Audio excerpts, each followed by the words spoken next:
जयकारा जोर से महर्षि वाल्मीकि भगवान की जय जय श्री राम।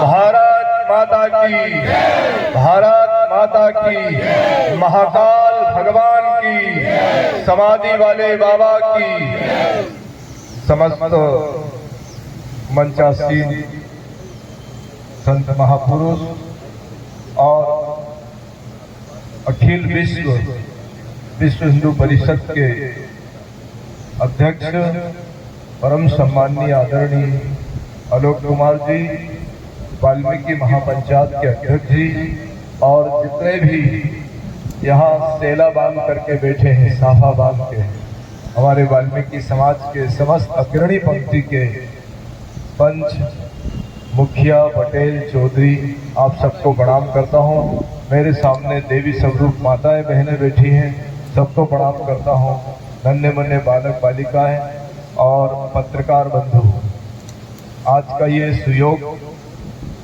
जो मुझे प्राप्त हुआ, मुझे अभी 2 दिन पहले ही ये ज्ञात हुआ कि त्रिलोकपुरी ब्लॉक नंबर 17 में मुझे भगवान महर्षि वाल्मीकि जी को प्रणाम करने जाना है।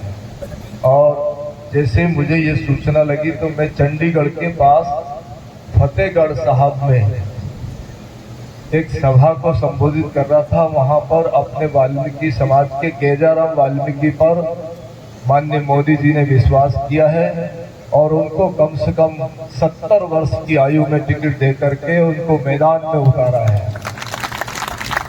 आप सब लोगों को खूब सारा आशीर्वाद देता हूं, क्योंकि मैं पिछले 60 वर्ष का पुराना सन्यासी हूं और आज हम सब परिवार के साथ बैठे हैं।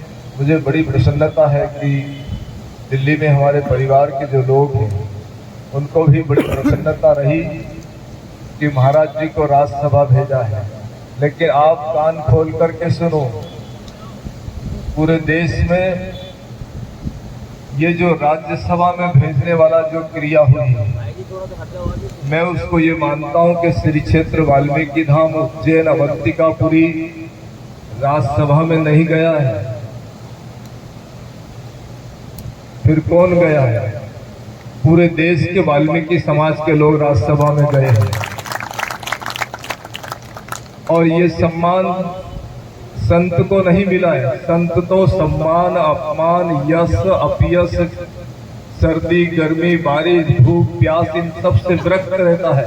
तो ये सम्मान अगर आपको दिया गया है माननीय मोदी जी ने और आरएसएस के प्रमुख मोहन भागवत जी ने और अखिल विश्व हिंदू परिषद के हमारे आदरणीय आलोक जी ने और इनके पूरी जमात ने जो सम्मान दिया, वो संपूर्ण समाज वाल्मीकि समाज का सम्मान है, ऐसा मुझे प्रतीत होता है। आप सब लोग इस बात से भली भांति परिचित हैं कि उस उच्च सदन में कभी कोई सन्यासी वाल्मीकि समाज से नहीं गया, लेकिन मुझे ये बहुत पहले से ज्ञात है कि जिस देश में हम निवास करते हैं वह देश ऋषि मुनियों का राष्ट्र है और ऋषि मुनियों के राष्ट्र में हम जितने लोग यहाँ निवास करते हैं, हम सब ऋषियों की संतान है। इसमें कोई किसी प्रकार का संशय नहीं है। मैं बहुत जगह पर बोलता हूँ, अभी तक मैंने करीबन 365-70 सभाओं को संबोधित किया और देश के 18 प्रांतों में भ्रमण किया है। 22 फरवरी से 14 फरवरी को बसंत पंचमी थी। सुबह 11 बजे मुझे ये सूचना मिली कि ऐसा ऐसा हुआ है राज्यसभा के लिए। तो मैंने भगवान वाल्मीकि जी को प्रणाम किया।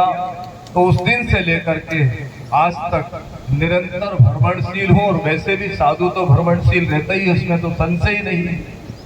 मैंने पिछले दिनों जैसे ही मध्य प्रदेश का चुनाव समाप्त हुआ तो सबसे पहले मैंने हरियाणा और पंजाब की तरफ रुख किया और 18 मई से, अभी मई चल रहा है, 18 मई को सुबह 6:20 में दिल्ली उतरा था और 8:35 पर झंडे वाला माता जी पर एक बहुत महती गोपनीय सभा को संबोधन किया। उसके बाद फरीदाबाद से यात्रा चालू करी थी, तो मैंने 22 जिलों का भ्रमण करके, और लास्ट की सभा कौन से गांव में थी? कौन सी गांव, कौन सा था? चौधरी निडोरा नाम का एक गांव है जो लास्ट था। मैंने रात को 1:30 बजे वहां एक सभा समाप्त करके और फिर पूरी रात सफर किया। सुबह 5:45 पर वापस दिल्ली पहुंचा हूं। ये बात आपको इसलिए कह रहा हूं कि जिस देश में